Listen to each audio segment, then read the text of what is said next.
بسم الله الرحمن الرحيم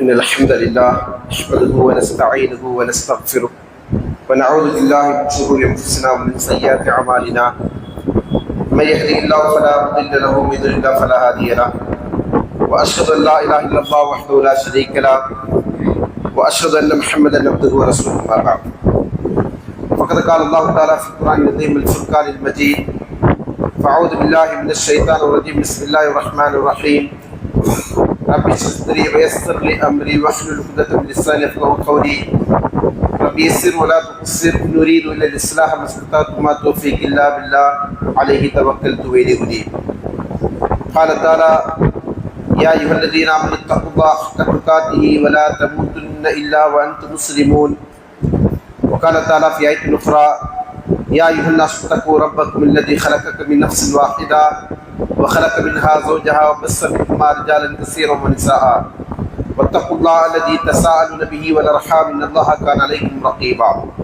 وقال تعالى في آية أخرى يا أيها الذين آمنوا اتقوا الله وقولوا قولا سديدا يصلح لكم أعمالكم ويغفر لكم ذنوبكم ومن يطع الله ورسوله فقد فاز فوزا عظيما أيها الإخوان والأخوات أوصيكم وإياي أولا بتقوى الله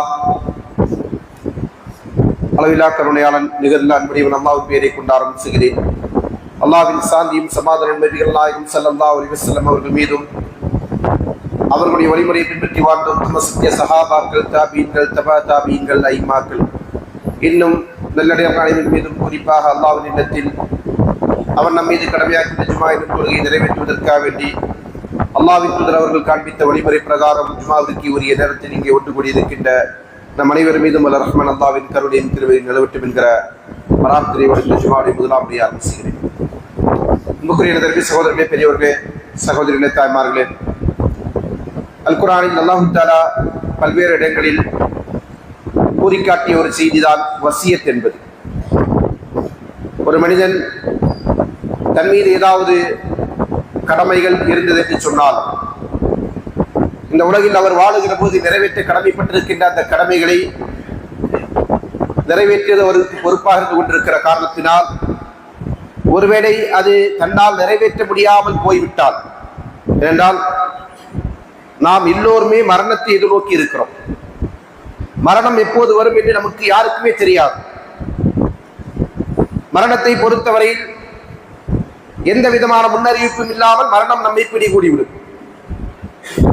நம்மோடு இருந்த பல சகோதரர்கள், பல உறவுகள் நமக்கு சொல்லாமல் தான் இந்த உலகத்தை விட்டு விடைபெற்று சென்றிருக்கிறார்கள்.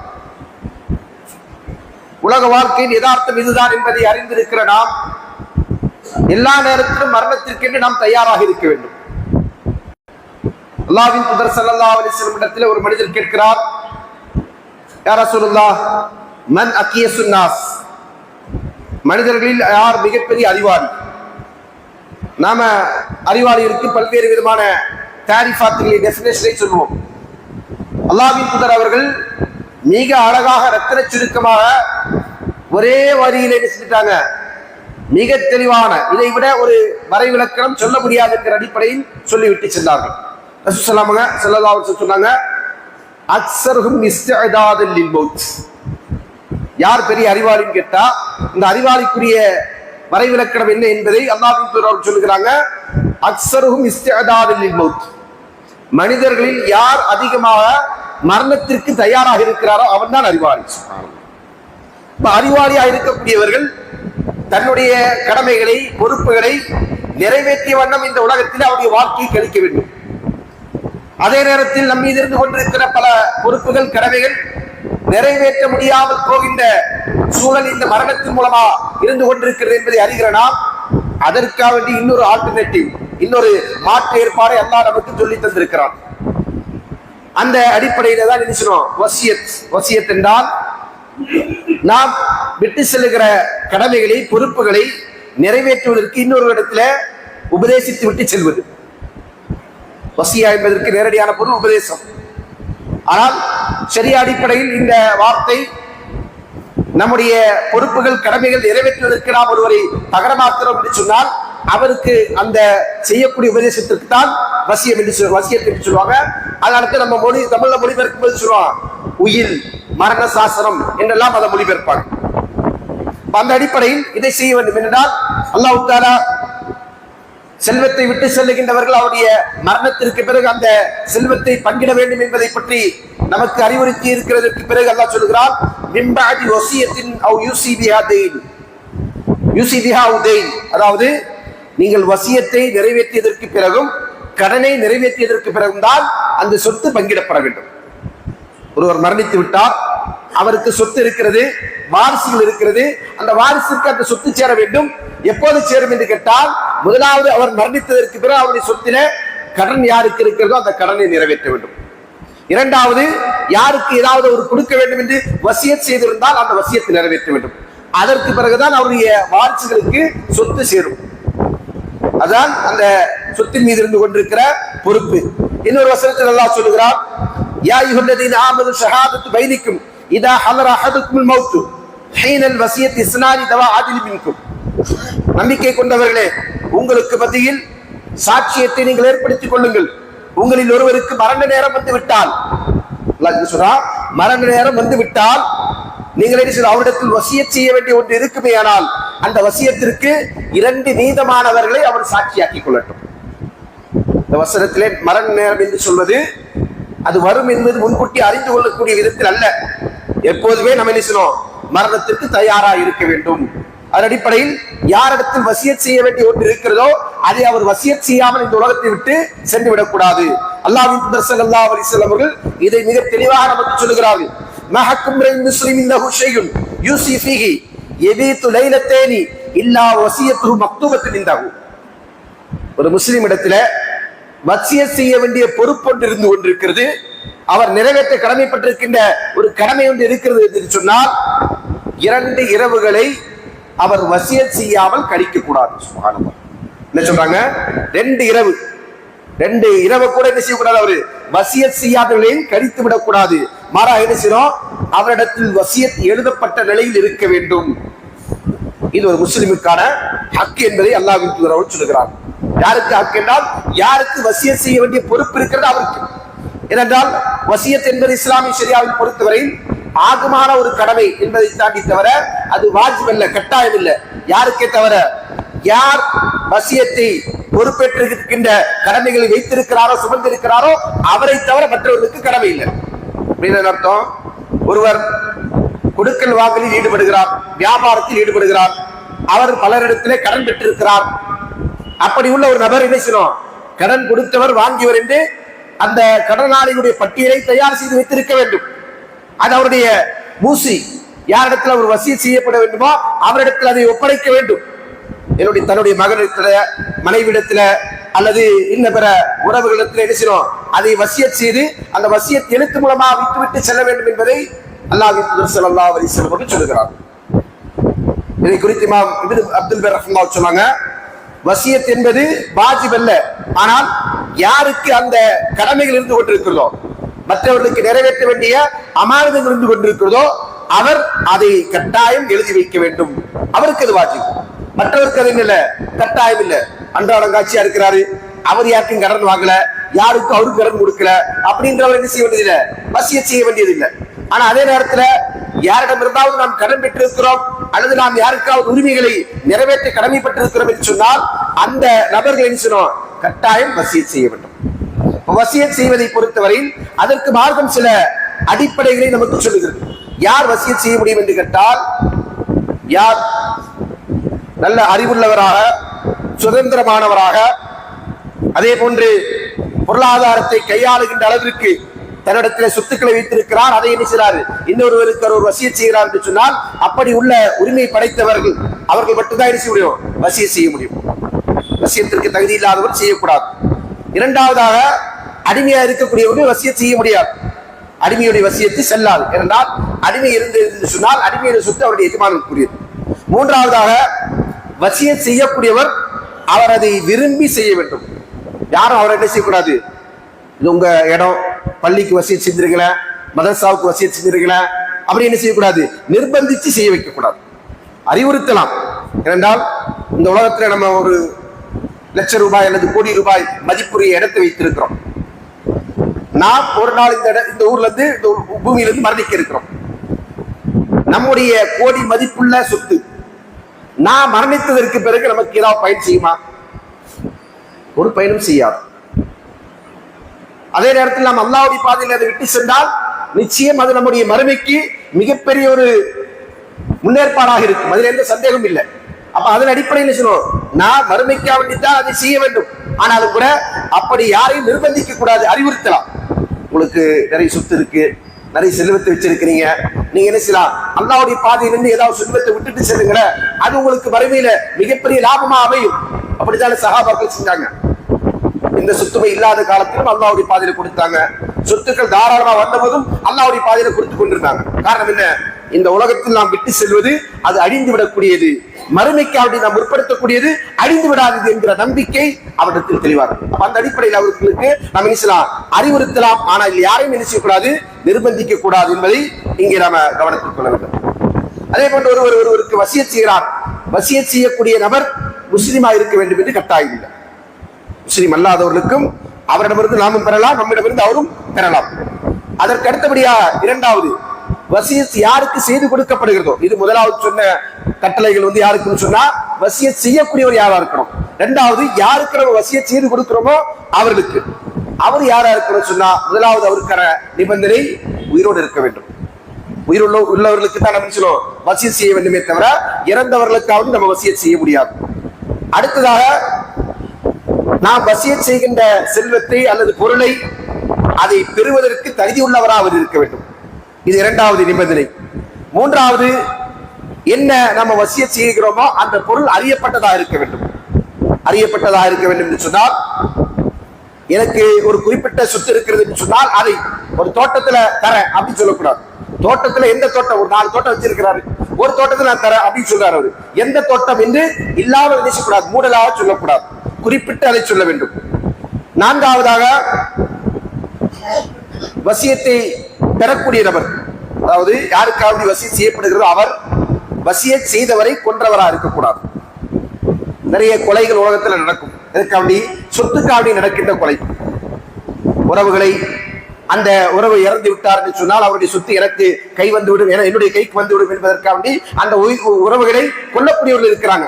அப்படி கொலை செய்து விட்டால் அவருக்கு என்ன செய்ய முடியாது, வாரிசு உரிமை என்கிற அந்த சட்டம் இல்லாமல் ஆயிடும். அதே போன்று அவருக்கு வசியா சேராது. அதே போன்று வசியத் செய்யப்பட்டவர், வசியத் செய்தவருக்கு அவருடைய மரணத்திற்கு பிறகு வாரிசா இருக்கக்கூடாது, வாரிசு ஆகக்கூடாது. ஏன்னா நபி ஸல்லல்லாஹு அலைஹி வஸல்லம் சொன்னாங்க, லா வசியத்து லி வாரிஸ், வாரிசுக்கு வசியத் இல்லை. அப்படின்னு என்ன அர்த்தம்? உதாரணமா நம்முடைய சொத்துக்களில் எப்படி அதை பங்கிட வேண்டும் என்று மார்க்கம் நமக்கு ஒரு வழிகாட்டுதல் தந்திருக்கு.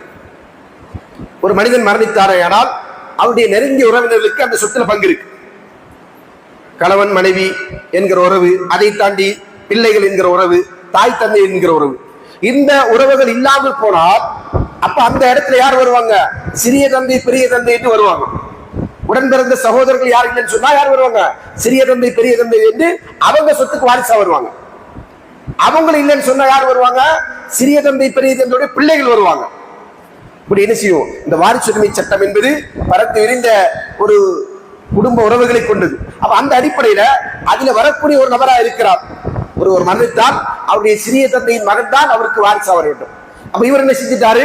அந்த சிறிய தந்தையின் மகனுக்கு அவர் என்ன செஞ்சுட்டாரு? வசியத் செஞ்சுட்டாருன்னா அவர் மட்டும்தான் அவருக்கு வாரிசா இருக்கிறவங்க அந்த வசியத் சேராது. இந்த இடத்துல நம்ம ஒன்றை புரிந்து கொள்ள வேண்டும். நம்முடைய சமுதாயத்தில் செல்வம் படைத்தவர்கள் தங்களுடைய சொத்துக்களை எப்படி மார்க்கம் கையாள வேண்டும் என்று சொல்லி இருக்கிறதோ அந்த அடிப்படை தெரியாததன் காரணமாக என்ன செய்றாங்க? மிகப்பெரிய அநியாயங்களை செய்றாங்க. செல்வத்தை கையாளுகிற விஷயத்துல அநீதங்களை தங்களுடைய வாரிசுகளுக்கு அல்லது உறவுகளுக்கு அநியாயம் செய்யக்கூடியவர்களாத்தான் பெரும்பான்மை செல்வந்தர்கள் இருக்கிறாங்க. முறையா அவருடைய சொத்துக்கள் பகிர்ந்து அளிக்கப்படுவதில்லை. அல்லாஹ்வுடைய மார்க்கம் என்ன சொல்லுகிறது? அந்த அடிப்படையில் அது இல்லை, சொத்துக்கள் பங்கிடப்படுவதில்லை. சொல்லப்போனால் சில பேர் என்ன செய்வாங்க? உயிரோடு இருக்கிற போதே தன்னுடைய மகனுக்கு மகளுக்கு என்ன செய்வாங்க? வசியம் செஞ்சு வச்சிருவாங்க. இறந்த பிறகு அந்த வசியத்தை நடைமுறைப்படுத்துவாங்க. வாரிசுக்கு வசியத்தை செல்லாது.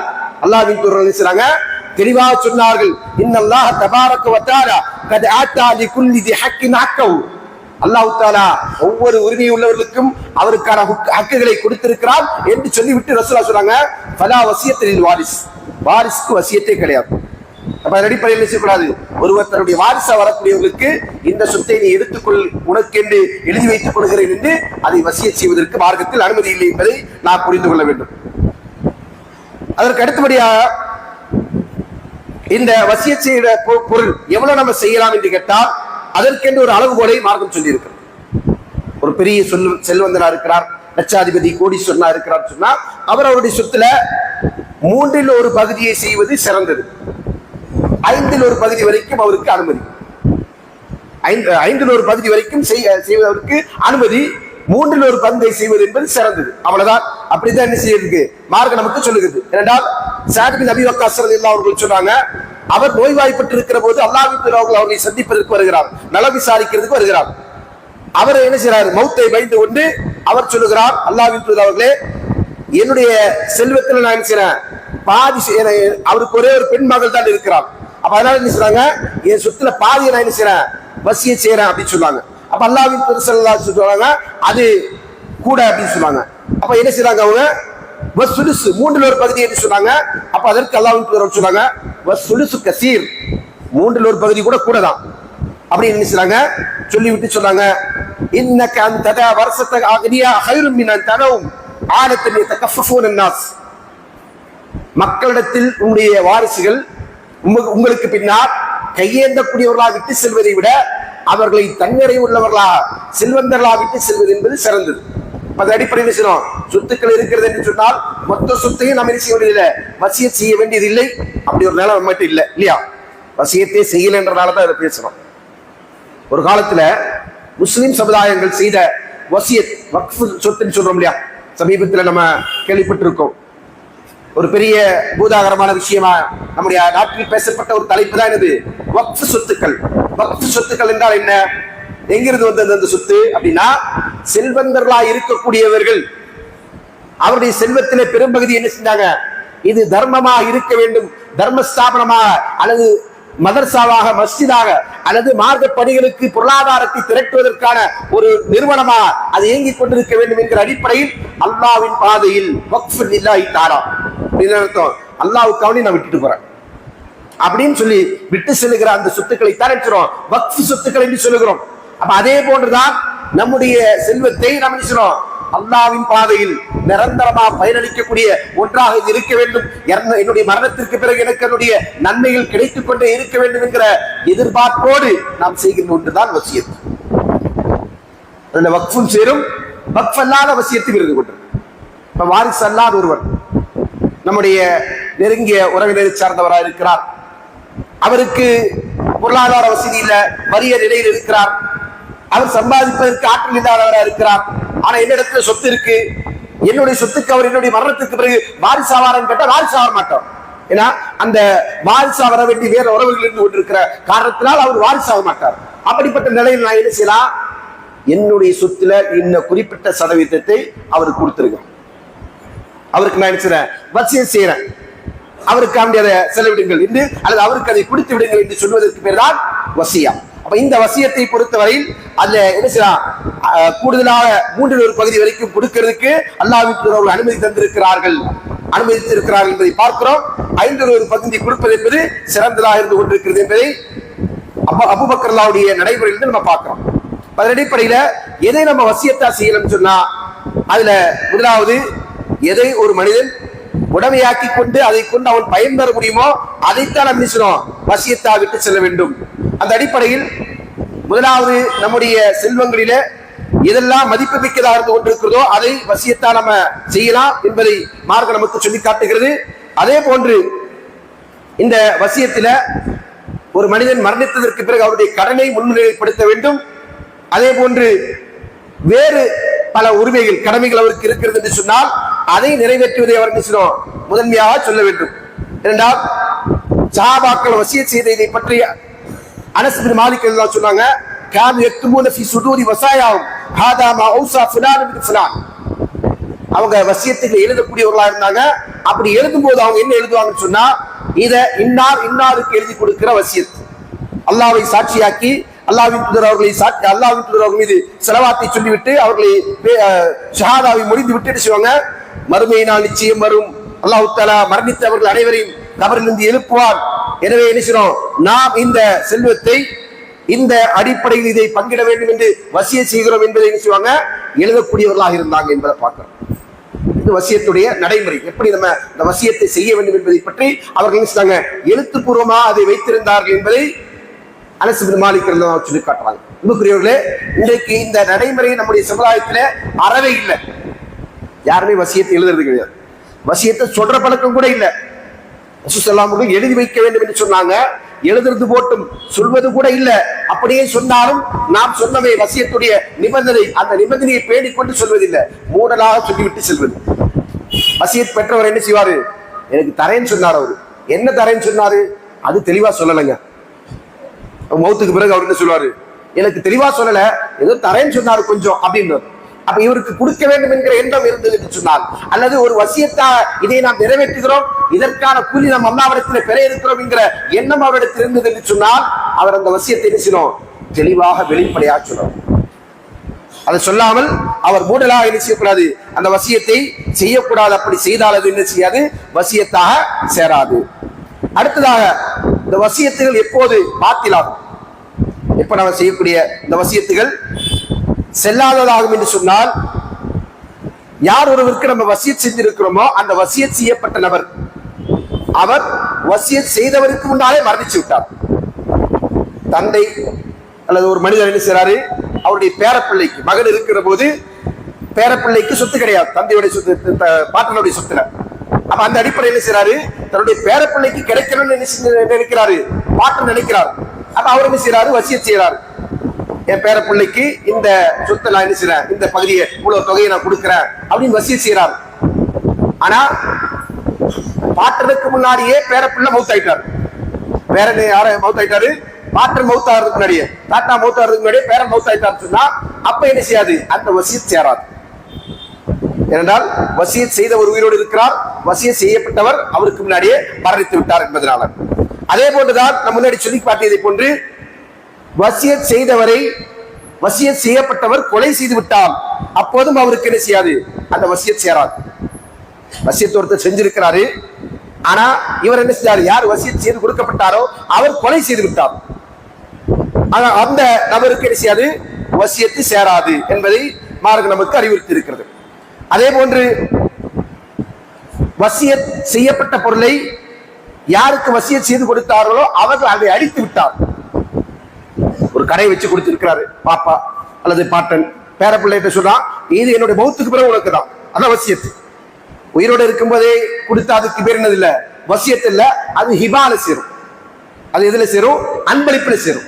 அப்ப உயிரோடு இருக்கும்போது அவர் சொல்றாரு, இந்த கடை என்னுடைய மரணத்திற்கு பிறகு உனக்கு தான், இது ஒரு 50 லட்சம் ரூபாய் மதிப்புள்ள ஒரு கடை என்று அவர் சொன்னாருன்னு சொன்னா, ஆனா இவர் என்ன செய்யறாரு, இந்த மகன் பேரப்பிள்ளை பாப்பாவுடைய பாட்டனுடைய காலகட்டத்திலேயே அதை அழிச்சிட்டாரு. எதை அழிச்சிட்டாரு, வியாபாரத்தை அழிச்சிட்டாரு. இப்ப இவருக்கு ஏதாவது இருக்கான்னு கேட்டா இவருக்கு எதுவுமே கிடையாது. ஏன்னா வசியத்தை அவர் நிச்சயித்தாரு, அவர் நிறைவேற்ற தவறிவிட்டார். அதே போன்று ஒரு மனிதர் 4 பங்கை விட என்ன செய்யறாரு, வசியத்தை அதிகமா சொல்றாரு சொன்னா அந்த வசியத்தும் ஏற்றுக்கொள்ளப்படாது. அதே போன்று வசியத் செய்தவர் நிர்பந்த சில காரணங்களால் அந்த வசியத்தை மறுக்கிறார். அவர் உயிரோடு இருக்கிற போதே அந்த வசியத்தை மறுக்கிறார்.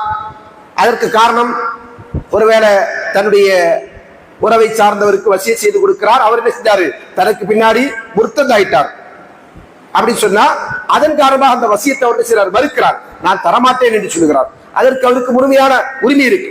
அந்த அடிப்படையில் அவர் சொன்னா அதுவும் என்ன செய்யாது, அந்த வசியத்தும் சேராது. இதெல்லாம் நம்ம சொல்றோம், வசியத் செய்து கொடுக்கப்படுகிற போது கவனத்தில் கொள்ள வேண்டிய, அதை பாழாக்கக்கூடிய விஷயங்கள் என்பதை புரிந்து கொள்ள வேண்டும். இந்த வசியத் என்கிற நடைமுறை இன்றைக்கு நம்முடைய சமுதாயத்தில் இருக்கிறதா என்று கேட்டால் அறவே இல்லை. ஏன் இதை நம்ம அறியாமல் இருக்கிறோம் அல்லது நடைமுறைப்படுத்தாமல் இருக்கிறோம் என்று கேட்டால் அதற்கு காரணம், நம்முடைய செல்வங்கள் நமக்கு பின்னர், நம்முடைய மரணத்திற்கு பிறகு அது எப்படி பயன்படுத்தப்பட வேண்டும், அதன் மூலம் நமக்கு எப்படி நன்மை கிடைக்க வேண்டும் என்பதை பற்றிய அக்கறை இல்லாதவர்களா இருக்கு. ரசூலுல்லாஹி கேட்கிறாங்க, உங்களில் யாராவது ஒருவர் உங்களுக்கு சொத்து சேர்ப்பதை விரும்புவீர்களா அல்லது உங்களுடைய வாரிசுகளுக்கு சொத்து சேர்ப்பதை விரும்புவீர்களா என்று கேட்கிறாங்க. சஹாபாக்கள் சொல்றாங்க, யார சொல்லா, எல்லாரும் அவனுக்கு தானே சொத்து சேர்க்க விரும்புவாங்க. ஏன்னா அவருடைய ஹயாத்தில் அவர் தான் அதை பயன்படுத்துகிறார். அவருக்காக தான் சேர்க்க விரும்புவார் என்று சொன்ன உடனே ரசூல் ஸல்லல்லாஹு அலைஹி வஸல்லம் சொன்னாங்க, நீங்கள் எதை அல்லாஹ்வுடைய பாதையில் முற்படுத்துகிறீர்களோ அது உங்களுக்கான சொத்து. எதை நீங்க விட்டுட்டு போறீங்களோ அது யாருக்கு? உங்களுடைய வாரிசுக்குள்ளது. அதை அவர் ஹலாலாவும் பயன்படுத்துவார், ஹராமாவும் பயன்படுத்துவார். ஆனா சம்பாதிச்சது யாரு? நாம் தான். அதனால தான் நம்முடைய சொத்துக்களை நாம் எப்படி கையாள வேண்டும் என்கிற வழிகாட்டுதலை மார்க்கம் சொல்லி தந்திருக்கிறது. ரசூல் ஸல்லல்லாஹு அலைஹி வஸல்லம் ஒரு மனிதர் கேட்கிறார், யா ரசூலல்லாஹ், ஐயு சதக்கத்தின் அஃதல், சிறந்த தர்மம் எது? அப்ப அதற்கு ரசூல் ஸல்லல்லாஹு அலைஹி வஸல்லம் சொன்னாங்க, அன்த ஸதக்க வ அன்த ஸஹீஹுன் வ ஷஹீஹுன், நீங்கள் ஆரோக்கியம் உள்ளவனா இருக்கும் நிலையில் செய்கின்ற தர்மம்.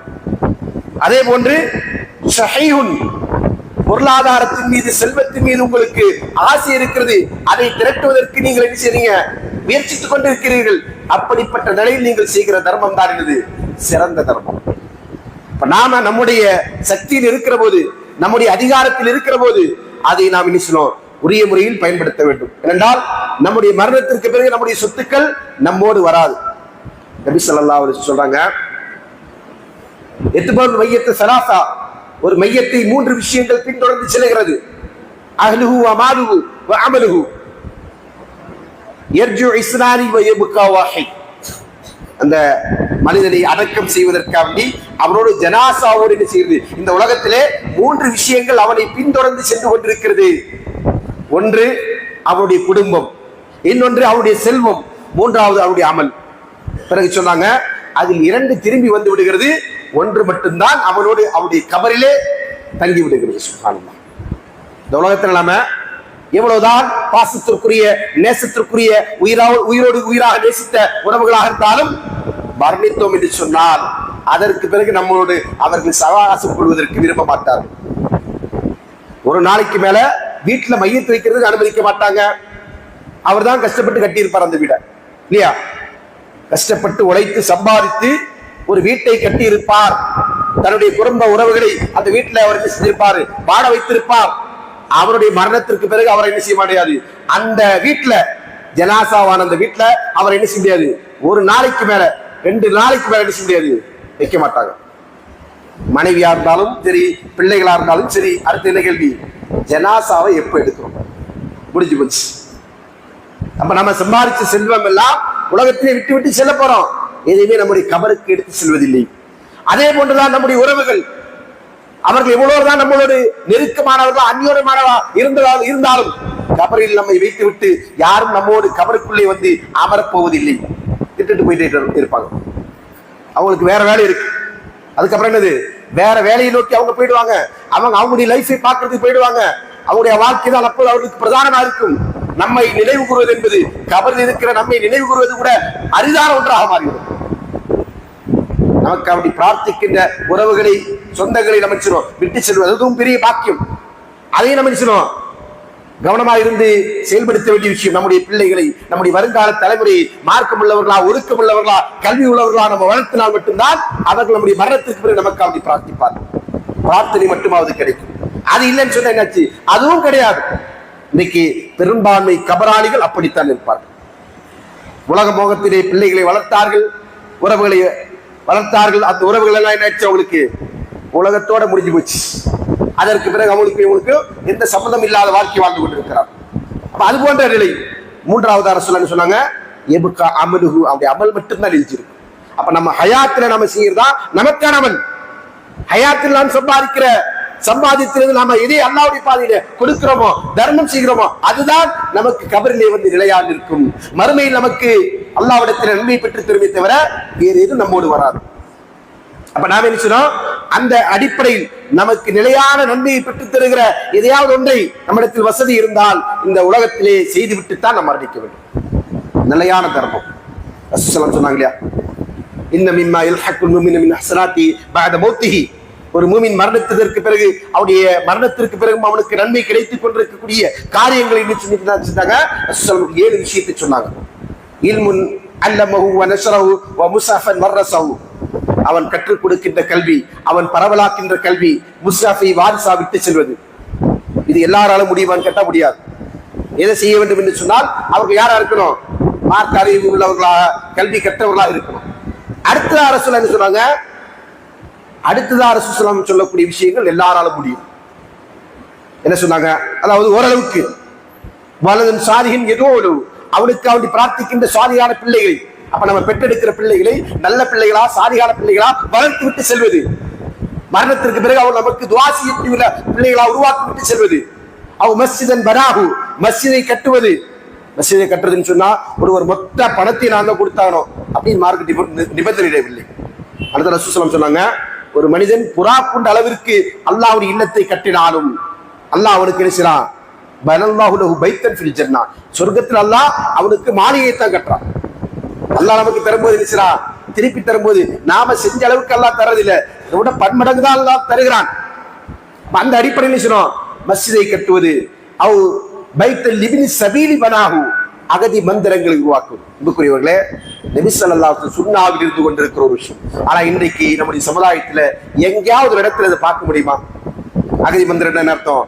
வழிபோக்கர்கள், வெளியூர்ல இருந்து வரக்கூடியவர்கள் தங்கிவிட்டு செல்வதற்கான இடங்கள், மேன்ஷன், லாட்ஜ் என்றெல்லாம் சொல்றோம் இல்லையா, அதெல்லாம் ரசூலுல்லாஹி என்ன செஞ்சுட்டாங்க? 1400 வருடங்களுக்கு முன்பாவே சுன்னாவில் நமக்கு கற்றுத்தந்த ஒரு விஷயம். எதற்காக செய்யணும்? நன்மை நாடி செய்ய வேண்டும். முந்தைய காலத்தில் அப்படிப்பட்ட இல்லங்கள் எல்லாம் கட்டப்பட்டிருக்கிறது, அதை கொண்டு சமுதாயம் பயன்பெற்று இருக்கிறது. ஆனா இன்றைக்கு அது போன்ற நடைமுறைகள் இல்லை. அதற்கு அடுத்தபடி என்ன சொல்றாங்க? அந்த சப்தக்க நீங்க என்ன செய்யணும்? தர்மத்தை செய்வது, நல்ல நிலையில் ஆரோக்கியமா இருக்கிற நிலையிலே நீங்கள் தர்மங்களை அதிகமா செய்வது, இவை அனைத்தும் தான் என்ன செய்யணும்? ஒரு மனிதனுக்கு அவருடைய மரணத்திற்கு பிறகு அவனுக்கு தர்மமா நன்மையா கிடைத்துக் கொண்டிருக்கிற விஷயம் என்று சொன்னாங்க.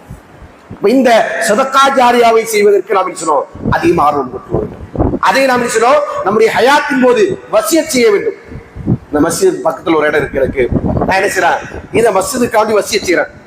இன்னைக்கு நம்ம இத்தனை பேர் இந்த மஸ்ஜிதில் தொழுகிறோம் சொன்னா இன்னொரு 50 வருடம் கடந்ததற்கு பிறகு நான் இந்த மக்கள் இந்த மஸ்ஜிதில் உள்ளடங்க முடியாத அளவுக்கு மஸ்ஜிதை சுருங்கிவிடும், ஆட்கள் பெருகி விடுவார். அப்ப என்ன செய்யணும்? மஸ்ஜித் எக்ஸ்டென்ஷன் பண்ணணும். அப்ப என்ன செய்வாங்க? வழி இருக்காது, மேல கட்டலாம், ஏதாவது முயற்சிக்கலாம். அப்ப அப்படி இருக்கிற நேரத்துல பயன்படுத்துமே என்கிற அடிப்படையில் ஒருத்தர் என்ன செய்யறாரு? அண்டையில் இருக்கக்கூடிய ஒரு இடத்தை இதற்காக வக்ஃப் செய்கிறான்னு சொன்னால் அது அவருக்கு மிகப்பெரிய நன்மை தரக்கூடிய விஷயம். நம்ம யாராவது செய்யறதுக்கு முன் வர்றது உண்டா? யாருமே வர்றது இல்லை.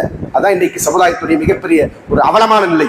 சொத்துக்கள் இல்லை என்று சொன்னால் நிறைய பேருக்கு இருக்கு. ஆனா எல்லாரும் என்ன நினைக்கிறாங்க? எனக்கென்று சேமித்து விட்டு செல்ல வேண்டும் என்பதுதான் நினைக்கிறோம். அல்லாஹ்வுடைய பாதையில் கொடுத்து விட்டு செல்லணும்னு நினைக்கிறதே இல்லை. அப்படி நினைக்கக்கூடியவர்கள் அரிதாகிவிட்ட ஒரு காலத்தில் இருந்து கொண்டிருக்கு. எனவே அன்புக்குரியவர்களே, இந்த முறையில் நாம் என்ன சொல்லுவோம்? வசியத்தை நம்முடைய நடைமுறையில் கொண்டு வருவதற்கு முயற்சிக்க வேண்டும். அடுத்ததாக அன்புக்குரியவர்களே, நாம் கட்டாயம் வசியத் செய்ய வேண்டும். இப்ப இதெல்லாம் செல்வம் உள்ளவர்களுக்கான வசியத்து இல்லையா? எனக்கு தான் வசதி இல்லையே, நானே என்னுடைய பொழப்புக்கு போனா வாழ்க்கை ஓட்டிட்டு கொண்டிருக்கிறேன், எனக்கு என்னத்தை வசியத் செய்யறது இருக்குன்னு கேட்டீங்கன்னா, நமக்கும் வசியத் செய்ய வேண்டிய சில விஷயங்கள் இருக்கு. நாம் வாழுகின்ற சூழல், நாம் வாழுகின்ற சமுதாயம், இங்கே அதிகமானவர்கள் மார்க்கத்திற்கு முரணான விஷயங்களை கொள்கைகளாகவும் கோட்பாடுகளாகவும் அனாச்சாரங்களாகவும் பின்பற்றிக் கொண்டு இருக்கக்கூடியவர்கள், நம்மை சுற்றி இருக்கக்கூடிய உறவுகள். அந்த உறவுகளில் அதிகமானவர்களுக்கு கொள்கை தெரியாது. நாமும் அவர்களுக்கு கொள்கையை சொல்லல, எது சத்தியம் எது அசத்தியம் என்று அவர்களுக்கு எடுத்து சொல்லல, இது அனாச்சாரம் இது பிதஅத் என்று சொல்லல. அந்த உறவுகளோடு நம்ம பகைத்துக் கொண்டு வாழுகிறோம். வாழ்ற காலத்தில் நம்ம நினைச்சோம் உறவுகளோடு நமக்கு பகை. ஆனால் நாம் மௌத்தாகிவிட்டால் நம்முடைய ஜனாசாவிற்கு உரிமை கொண்டாடுவதற்கு முதலாவது வந்து நிற்கக்கூடியவர்கள் யாரு? அதே உறவுகள் தான். அதே உறவுகள் தான் செய்வாங்க, ஃபர்ஸ்ட் வந்து நிற்பாங்க. அப்ப நம்முடைய ஜனாசா எப்படி அடக்கம் செய்யப்பட வேண்டும்? நம்முடைய மௌத்துக்கு பிறகு நமக்கு நம்முடைய ஜனாசாவிலே யார் நம்மை தொலைவிக்க வேண்டும், எங்கே நம்மை அடக்கம் செய்யப்பட வேண்டும், எந்த மஸ்ஜிதில் என்னுடைய ஜனாசா தொழுகை நடத்தப்பட வேண்டும் என்பதெல்லாம் நிச்சயம் நம்ம வசியத் செய்யணும். இல்லைன்னா என்ன செய்வாங்க? உறவுகள் பிதஅத்வாதிகளா இருந்தால் அவர்கள் நேராக எடுத்து சொல்லுவாங்க, எங்க போவாங்க? பிதஅத் நடக்கிற இடத்துக்கு. அல்லது நம்முடைய ஜனாசாவை என்ன செய்வாங்க? பிதஅத்துகளை அவர்கள் அரங்கேற்றுவார்கள். அதையெல்லாம் என்ன செய்யணும்? நாம் தடுக்க வேண்டும் என்று சொன்னால் நாம் என்னுடைய ஜனாசாவை எப்படி நடைமுறைப்படுத்த வேண்டும், அது சுன்னாவை கடைபிடித்துக் கொண்டு நிறைவேற்றப்பட வேண்டும் என்கிற உபதேசத்தை வசியத்தை நாம் செய்ய கடமைப்பட்டிருக்கிறோம். அதே போன்று நம்முடைய குடும்ப உறவினர்களுக்கு மார்க்கத்தை நாம் சொல்லிக் கொடுக்காமல் இருந்தால் நிச்சயம் நம்முடைய ஜனாசாவிலே அவர்கள் அனாச்சாரங்களை செய்வார்கள். நம்முடைய மௌத்திற்கு பிறகு மார்க்கம் தடுத்திருக்கிற விஷயங்களை அவர்கள் செய்வார்கள். வீட்டில் இருக்கிற பெண்கள் எல்லாம் என்ன செய்வாங்க? ஒப்பாரி வைக்கப்பாங்க. சொன்னாங்க, மையத்துடைய குடும்பத்தினர்கள் ஒப்பாரி வைக்கிற காரணத்தினால் அந்த மையத் வேதனை செய்யப்படுகிறது. மையத்தை ஏன் வேதனை செய்யப்படுதுன்னு சொன்னா, அந்த குடும்பத்தினர்கள் என்ன செய்யறாங்க? ஒப்பாரி வைக்கிறாங்க. எப்படி இவரு நல்லவரா இருந்தாரு, வல்லவரா இருந்தாரு, எல்லாம் அப்படி அவர் என்ன செய்வாங்க? அவரை வானளவு புகழ்ந்து பேசுகிற போது மலக்கு கபர்ல வச்சு கேட்பாங்க, அப்படிதான் இருந்தியா நீனு, அவங்க சொல்ற மாதிரியா இருந்த நீனு அப்படின்னு சொல்லி என்ன செய்வாங்க? அவர்களை தண்டிப்பார்கள். இது அல்லாஹ் சொல்லியிருக்கிறாங்க. அந்த நிலை வரக்கூடாதுன்னு சொன்னால் நாம் உயிரோடு இருக்கிற போதே என்ன செய்யணும்? நம்முடைய குடும்ப உறவினர்களுக்கு என்ன செய்யணும்? நம்முடைய குடும்ப உறுப்பினர்களுக்கு, உறவினர்களுக்கு எல்லாம் வழிகாட்டுதல் கொடுக்கணும். ஏன் மையத்தில் நீங்க இதெல்லாம் செய்யக்கூடாது, யார் செய்வார்கள் என்று இருக்கிறதோ அவர்களே குறிப்பிட்டு என்ன செய்யணும்? இது என்னுடைய வசியத், இதற்கு மாற்றம் செய்யக்கூடாது. என்னுடைய ஜனாசா எந்த மஸ்ஜிதில் கொண்டு போய் தொலை வைக்கப்பட வேண்டும், எந்த கபரிஸ்தானில் கொண்டு போய் அடக்கம் செய்யப்பட வேண்டும் என்பதை பற்றியெல்லாம் என்ன செய்யணும்? நம்ம நம்முடைய மரணத்திற்கு பிறகு நடக்க வேண்டிய விஷயங்களை குறித்து நாம் வசியத் செய்ய வேண்டும். இது நம்ம எல்லாருமே செய்ய வேண்டிய வசியம். ஏனென்றால் நாம் வாழக்கூடிய சூழல் அப்படி. நபி ஸல்லல்லாஹு அலைஹி காலகட்டத்தில் இப்படி ஒரு வசியத்தை யாருமே அதிகம் சிந்திருக்க மாட்டாங்க, ஒரு சில நபர்களை தவிர. எனக்கு என்ன நபர் ஜனாசா தொழுகை நடத்திட்டு முன்னெடுத்து செஞ்சாங்க, எதிர்பார்த்தார்கள். ஒரு சில பேர் என்ன செஞ்சாங்க? என்னுடைய கஃன் ஆடை, நான் மரணித்து எனக்கு கஃனிடுகிற ஆடை அல்லாஹ்வின் தூதர் ஸல்லல்லாஹு அலைஹி வஸல்லம் பயன்படுத்தி ஆடையா இருக்க வேண்டும் என்று என்ன செஞ்சாங்க? நபி ஸல்லல்லாஹு அலைஹி வஸல்லம் வசியத் செஞ்சிருக்கிறாங்க. பரஸ்பரம் சஹாபாக்களுக்கு மத்தியில வசியத் செஞ்சிருக்கிறாங்க. மற்றபடி குறிப்பிட்ட ஒரு மஸ்ஜித் அல்லது குறிப்பிட்ட ஒரு நிர்வாகம் அப்படி என்ன செய்யல சொல்ல வேண்டிய தேவை அங்கே இல்லை. என்றால் எல்லோருமே சரியான கொள்கை இருந்தாங்க. ஆனா இன்னைக்கு நம்முடைய சூழல் அப்படின்னு கேட்டா கிடையாது. நம்மளை சுத்தி யார் இருக்கிறாங்க? பிதாத்துவாதிகள் தான் நிறைய இருக்கிறாங்க. நாம மைனாரிட்டியா தான் இருக்கோம், பிதாத்துவாதிகள் தான் இங்க மெஜாரிட்டி. அப்ப அந்த அடிப்படையில் சொல்லணும, எங்கே நம்முடைய ஜனாசாக்கள் குர்ஆன் காட்டுகிற கட்டளையின் அடிப்படையில், நபி ஸல்லல்லாஹு அலைஹி சுன்னா நமக்கு போதிக்கின்ற வழிகாட்டுதலின் அடிப்படையில் நிறைவேற்றப்படுமோ அந்த இடத்தில் தான் நமக்கு தொழுகை நடத்த வேண்டும். தொழுகைக்கு நம்முடைய ஜனாசா வைத்து விட்டு ஃபாத்தியா ஓதுகிற நிலை எத்தனை மையத்தில் நடக்குது இல்லையா? பல கபர்கள், பல மையத்துகளுக்கு நம்ம சென்றா அந்த நபர் தௌஹீத்வாதியா இருந்திருப்பார், வாழ்நாள் முழுக்க என்ன செஞ்சிருப்பாரு? இதெல்லாம் செய்யக்கூடாதுன்னு சொல்லிட்டு இருந்து இருப்பார். ஆனா அவருடைய ஜனாசா அது கட்டுப்பாடை மீறி யார்கிட்ட போயிடுச்சு? அவங்கள்ட்ட போயிடுச்சு.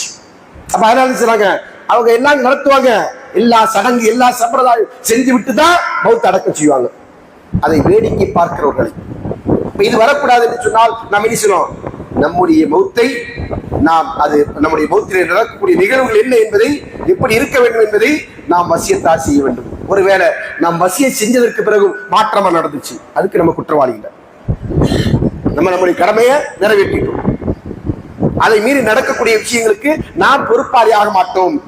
ஆனால் அதே நேரத்தில் யார் அதை செய்யவில்லையோ அவர்கள் அதற்கு பொறுப்பாளி, அவர்கள் அல்லாஹ்விடத்தில் அதற்காக தண்டிக்கப்படுவார்கள் என்று அல்லாஹ் சொல்லுகிறான்.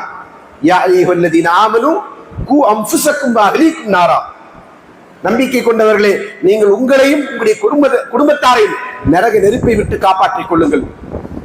நம்மளை காப்பாற்றுறது எப்படி? நாம அல்லாஹ்வை அஞ்சி வாழ்வது, நம்முடைய குடும்பத்தாரை காப்பாற்றுறது அது நமக்கு நம்முடைய அதிகாரத்தில் இருக்கக்கூடிய விஷயமா இருக்கு. என்னது?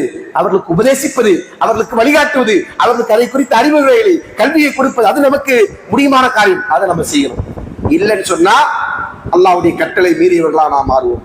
அதைத்தான் அல்லாஹ் இந்த வசனத்திலே நமக்கு சொல்லி காட்டுகிறான். எனவே அன்புக்குரியவர்களே, அல்லாஹ்வின் நல்லடியார்களே, நாம் அல்லாஹ் சொல்லுகிற மார்க்கத்தின் அடிப்படைகளை பின்பற்றிக் கொண்டு அந்த சுன்னாக்களை நம்ம ஹயாத்தாக்கி கொண்டு வாழக்கூடிய நன்மக்களா வாழ வேண்டும். அல்லாஹ் நம் அனைவருக்கும் அதற்குரிய நல்ல தௌஃபீக்கினை வழங்கட்டும் என்று கூறி இந்த ஜும்மாவுடைய முதலாம் முறை கூறிக்கொள்ளி ஹாதா அஸ்தக்ஃபிருல்லாஹ் லி வ லக்கும் வஸ்தக்ஃபிருஹு லிசாயிரில் முஸ்லிமீன்.